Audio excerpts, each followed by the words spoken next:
Hello, welcome back everyone. आज का हमारा टॉपिक है पीसीआर। पीसीआर में हम पढ़ते हैं पॉलीमरेज चेन रिएक्शन। देखिए, पीसीआर का यूज किया जाता है, मान लीजिए अगर किसी वायरस का डिटेक्शन करना हो बॉडी में तो उसके लिए पीसीआर का यूज कर सकते हैं, या किसी माइक्रो ऑर्गेनिज्म का डिटेक्शन करना हो, या किसी भी प्लांट पैथोजन का डिटेक्शन करना हो तो उसके लिए हम पीसीआर का यूज कर सकते हैं। इवन अगर हमें जीन थेरेपी या डीएनए फिंगरप्रिंटिंग, इसमें भी पीसीआर का काफी यूज है। पीसीआर की बात आएगी तो याद रखिए, राइट साइड में आप एक इमेज देख रहे होंगे, ये इमेज है कैरी म्यूलिस की। कैरी म्यूलिस ने पीसीआर को इन्वेंट करा था इन 1985 और लेटर ऑन इन्हें 1993 में नोबेल प्राइज दिया गया। याद रखिए, 1985 में इन्होंने इन्वेंट करा और लेटर ऑन 1993 में नोबेल प्राइज मिला। तो पीसीआर में बेसिकली 3 स्टेप होते हैं: डीनेचुरेशन, एनीलिंग एंड एक्सटेंशन। देखिए, स्टार्ट करते हैं डीनेचुरेशन से। डीनेचुरेशन का मतलब है किसी भी डीएनए को डीनेचर करना, यानी डबल स्टैंडर्ड डीएनए अगर सिंगल स्टैंडर्ड में चेंज होता है। देखिए, डीनेचुरेशन में देखिए हमारी बॉडी में भी ऐसा कुछ होता है। अगर हम बात करें, हमारी बॉडी में जो अनवाइंडिंग होती है वो होती है हेलिकेस एंजाइम के प्रेजेंस में। तो हेलिकेस एंजाइम तो इन विवो काम कर रहा है। तो हेलिकेस एंजाइम क्या करता है, मान लीजिए आपके पास डबल स्टैंडर्ड डीएनए, वो लेटर ऑन क्या करेगा, डीएनए को अनवाइंड कर देगा। और लेकिन इन विट्रो कंडीशन में हेलिकेस को लाना इम्पॉसिबल है, इसलिए हम क्या करते हैं, डीनेचुरेशन करते हैं with help of 93 to 95 degree Celsius temperature. इतनी ज्यादा टेम्परेचर पे क्या होता है, जो हाइड्रोजन बॉन्ड होता है, ये देखिए हाइड्रोजन बॉन्ड जो होते हैं उनका वो ब्रेक हो जाते हैं। कहाँ होते हैं हाइड्रोजन बॉन्ड, आप सभी जानते हैं, एडेनिन और थाइमिन के बीच में, ग्वानिन और साइटोसिन के बीच में जो हाइड्रोजन बॉन्ड होते हैं, with the help of 93 to 95 degree Celsius वो ब्रेक हो जाते हैं। ब्रेक हो जाने के बाद ये जो डबल स्टैंडर्ड डीएनए था, आप देख रहे हैं ये किसमें चेंज हो गया, सिंगल स्टैंडर्ड डीएनए में। यानी इसके जो बॉन्ड्स थे, हाइड्रोजन बॉन्ड, वो टूट गए इन हाई टेम्परेचर। अब देखते हैं सेकंड स्टेप जो होता है वो होता है एनीलिंग। देखिए, एनीलिंग जो होता है, याद रखिएगा, 40 टू 70 डिग्री सेल्सियस टेम्परेचर के बीच में होता है। एनीलिंग में आप देखिए, एनीलिंग का मतलब होता है ज्वाइन करना, यानी टू ज्वाइन। तो ज्वाइन किसको करवाना है, ज्वाइन करवाना है प्राइमर को। आप ये देखिए रेड कलर में आप देख रहे होंगे फ्रेगमेंट्स, इसको बोला जाता है प्राइमर। ये दोनों क्या है, प्राइमर। तो हम हमेशा एम्प्लीमर का यूज करते हैं अपोजिट पोलैरिटी। आप ये देख रहे हैं कि एक इस स्टैंडर्ड में यूज हुआ है और एक इस स्टैंडर्ड में यूज हुआ है, और दोनों अपोजिट पोलैरिटी में है। तो इस प्राइमर को हम ऑब्वियसली क्या बोला जाता है, एम्प्लीमर बोला जाता है। देखिए, अगर बात आएगी प्राइमर की तो कुछ कंडीशन रखी जाती है प्राइमर के लिए। देखिए, हमेशा याद रखिए, प्राइमर जो होना चाहिए वो ना तो नीदर टू शॉर्ट, ना तो ज्यादा छोटा होना चाहिए इसका लेंथ, और neither too long nor too long. देखिए, ऐसा क्यों होता है मैं आपको बताता हूँ। वैसे प्राइमर की जो एक्चुअल लेंथ है वो 15 से 20 न्यूक्लियोटाइड ली जाती है। अगर हम बहुत ही छोटा, यानी जो फर्स्ट कंडीशन थी वो हम ज्यादा छोटा प्राइमर नहीं ले सकते, यानी ये वाला नीदर टू शॉर्ट। अगर हम बहुत ही छोटा प्राइमर लेंगे तो वो नॉन टारगेट साइड पे जाके कहीं भी अटैच हो सकता है।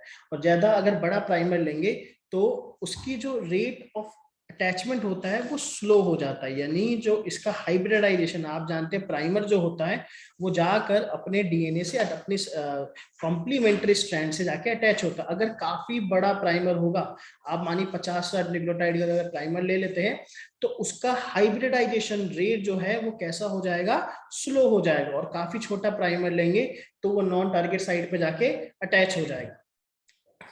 इसलिए प्राइमर से के साथ ये कंडीशन देखी जाती है। और एक तीसरी कंडीशन भी याद रखिएगा, प्राइमर हमेशा मोस्टली जीसी रिच होना चाहिए। आप जानते हैं जी और सी के बीच में ट्रिपल हाइड्रोजन बॉन्ड है, और एडेनिन और थाइमिन में डबल हाइड्रोजन बॉन्ड होता है। तो आप जानते हैं ट्रिपल हाइड्रोजन बॉन्ड ज्यादा स्ट्रांग होता है, इसलिए कोशिश की जाती है कि लगभग 60% जो है वो जीसी सीक्वेंस लिया जाए, 40% एटी पार्ट लिया जाए। चलिए, ये तो बात हो गई एनीलिंग में। तो एनीलिंग में प्राइमर लिया जाता है, और प्राइमर क्यों लिया जाता है इसका भी रीजन आप जानते हैं, फोस्फोडाइस्टर बॉन्ड। देखिए, आप सभी ने केमिकल स्ट्रक्चर देखा होगा डीएनए का। डीएनए के केमिकल स्ट्रक्चर में क्या होता है, आप देखेंगे कि ये एक राइबो शुगर है, first second third, third carbon पे एक OH ग्रुप होता है, और ये OH ग्रुप जो होता है अगले वाले राइबो शुगर पे प्रेजेंट फॉस्फेट ग्रुप के साथ, फर्स्ट सेकंड थर्ड फोर्थ, और ये फिफ्थ कार्बन पे फॉस्फेट ग्रुप होता है, इसके साथ एक बॉन्ड बनाता है जिसे हम बोलते हैं फोस्फो डाइईस्टर बॉन्ड। फोस्फोडाइस्टर बॉन्ड, तो फोस्फोडाइस्टर बॉन्ड बनाने इंपॉर्टेंट क्या है, आपको OH ग्रुप चाहिए। तो इसी OH ग्रुप के लिए हम हमेशा प्राइमर का यूज करते हैं। तो हमारी बॉडी में प्राइमर अटैच करने के लिए डिफरेंट एंजाइम है, प्रोकैरियोटिक और यूकैरियोट्स में अलग अलग है। तो वो यहाँ पर हम क्या यूज करते हैं, हमें देखिए प्राइमर अगर हमें अटैच करना है तो याद रखिए इसके लिए एक और इंपॉर्टेंट रिक्वायरमेंट है, हमें सीक्वेंस नोन होना चाहिए। यानी अगर हम किसी भी डीएनए को एम्पलीफाई करें तो उसका सीक्वेंस हमें पहले से पता होना चाहिए। तो सीक्वेंस क्या है, सीक्वेंस आप चाहे मैक्सम गिलबर्ट से सीक्वेंसिंग कर सकते हैं या फिर आप कर सकते हैं सेंगर सीक्वेंसिंग, सेंगर भी कर सकते हैं या फिर मैक्सम गिलबर्ट से। मैक्सम गिलबर्ट अगर मान लीजिए इन दोनों से सीक्वेंसिंग आप कर लेंगे तो आपको सीक्वेंस पता चल जाएगा। फिर उसके कॉम्प्लीमेंट्री जो सीक्वेंस है आप 15 से 20 न्यूक्लियोटाइड बना सकते हैं और उसका यूज हम कर सकते हैं एनीलिंग में। तो एनीलिंग में हमने क्या क्या पढ़ा, एनीलिंग में पढ़ा कि हमें सीक्वेंस नोन होना चाहिए और वो प्राइमर जो 15 से 20 न्यूक्लियोटाइड का हो और जिससे रिच सीक्वेंस हो और ना ज्यादा छोटा हो ना ही ज्यादा लॉन्ग हो। उसके बाद एक फाइनल स्टेप आता है जिसे बोला जाता है एक्सटेंशन। एक्सटेंशन का सिंपल मतलब है कि आपने जो प्राइमर अटैच करा था उसके आगे अब आपको एक्सटेंड करना है और बहुत सारे जो कॉम्प्लीमेंट्री नाइट्रोजनस बेसिस है वो लगाने हैं। देखिए हमारी बॉडी में क्या होता है, हमारी बॉडी में आप जानते हैं डीएनए पॉलीमरेज ये काम करता है। प्रोकैरियोटिक हो कि यूकैरियोटिक, आप जानते हैं प्रोकैरियोटिक में अगर देखेंगे तो आपको पॉलीमरेज 1 2 3, हमारे में देखेंगे तो alpha beta gamma delta epsilon कई तरह के मिलेंगे।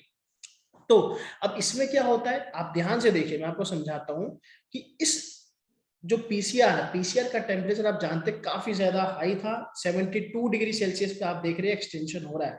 जो इसका एक्सटेंशन है वो लगभग 72 डिग्री सेल्सियस पे हो रहा है। इतने ज्यादा टेम्परेचर पे हमारी बॉडी के डीएनए पॉलीमरेज जो है वो एग्जिस्ट नहीं कर सकते या फिर वो इतने ज्यादा टेम्परेचर पे फंक्शनल नहीं हो सकते। तो इसके लिए हमें कोई ऐसा इस तरह का पॉलीमरेज लेना पड़ेगा जो इतने ज्यादा टेम्परेचर पे फंक्शनल हो। तो इसके लिए हम क्या करते हैं, आप जानते हैं कि थर्मोफाइल्स यानी ऐसे बैक्टीरिया ऑर्गेनिज्म जो गर्म पानी में रहते हैं उनको बोला जाता है थर्मोफाइल्स। तो आप ये देखिए गर्म पानी में एक बैक्टीरिया प्रेजेंट होता है जिससे बोला जाता है थर्मस एक्वाटिकस। उसका नाम याद रखिएगा, नाम क्या होता है, थर्मस एक्वाटिकस।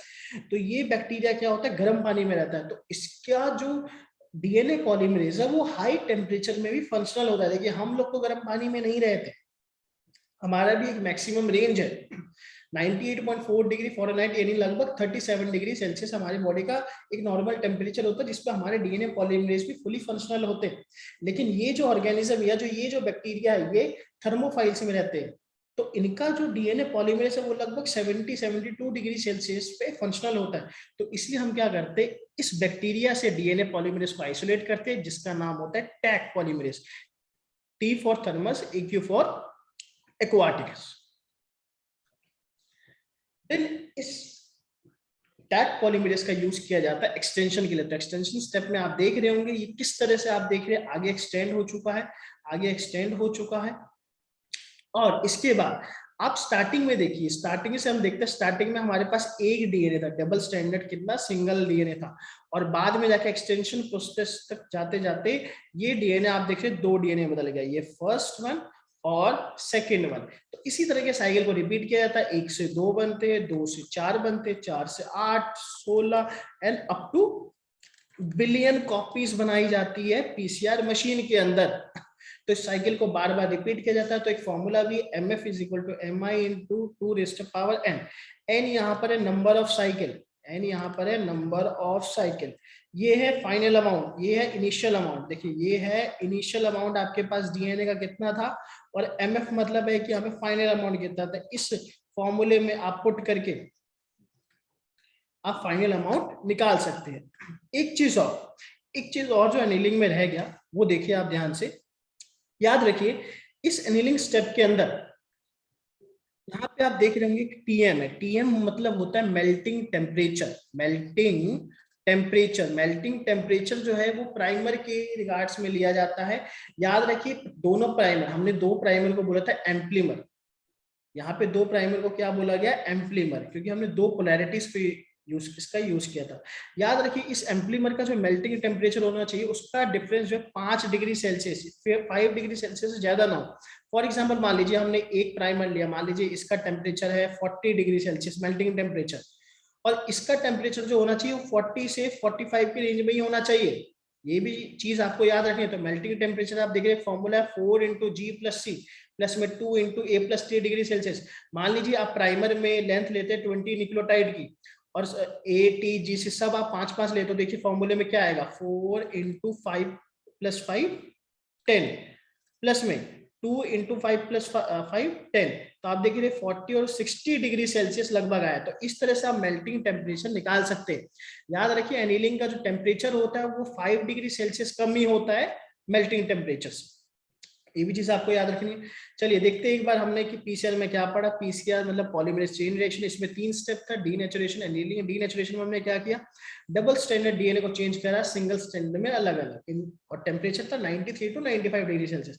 एनीलिंग में हमने ज्वाइन करा with the help of primer, क्योंकि हमें फ्री 3' OH ग्रुप चाहिए था जहां पे और नाइट्रोजनस बेसिस जो है आके अटैच हो सके, फोस्फोडाइस्टर बॉन्ड बन सके। तो एनीलिंग का टेम्परेचर जो है वो मेल्टिंग टेम्परेचर से हमेशा 5 डिग्री सेल्सियस कम रखा जाता है।